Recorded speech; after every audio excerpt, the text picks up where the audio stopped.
So if you're filming someone and featuring their image and voice in a video you intend to have seen by the public, whether that's on your YouTube channel, your TikTok, or in your short film or music video, you should get a written consent from that person. If you're filming someone without the intent of sharing or publishing the content, you may not have to ask for consent. For example, if your sister asks you to film her basketball game so she can review her skills, you don't need to get a consent for her.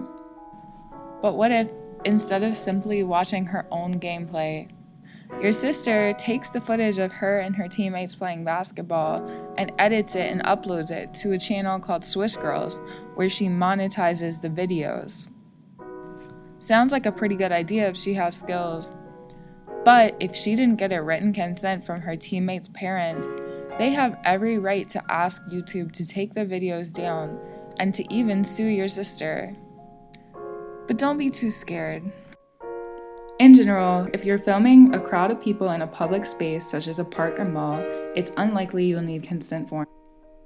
If the people are in a crowd where you can't make out their individual faces, or in a setting where there's no reasonable expectation of privacy, you may not need consent forms. However, there are public places with special circumstances, such as the inside of a school or hospital. These places have special legal protection due to the vulnerable nature of students and patients. In general, anytime that you are filming a minor, you will need to get consent from their parents, not from them. So to sum it up, if you are asking someone to appear and speak or act in a video for your own purposes, you should go ahead and use a consent form. Instead of viewing the consent form as a chore, you can view the consent form as an opportunity for you as a filmmaker to introduce yourself and your work. Most potential subjects are more comfortable when they have a more full understanding of how their footage is being used, and when they find the filmmaker as more professional.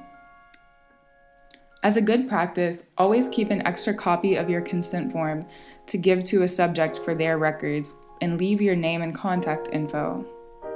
Of course, there are those filmmakers who have put out films without their subject's consent, but that can be a pretty risky proposition for you as a filmmaker. Here's a real-life example. A local artist is making a documentary about a youth street biking organization in Miami. He's been filming youth riding their bikes through the streets without getting consent from the organizer of the event or from the parents of the children he's filmed.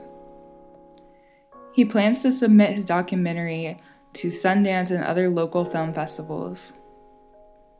In response, the organizer of the youth bike group profiles him on social media as a danger and a culture vulture for taking over the story of the bike group for his own profit, and for taking images of minors without their parents' consent.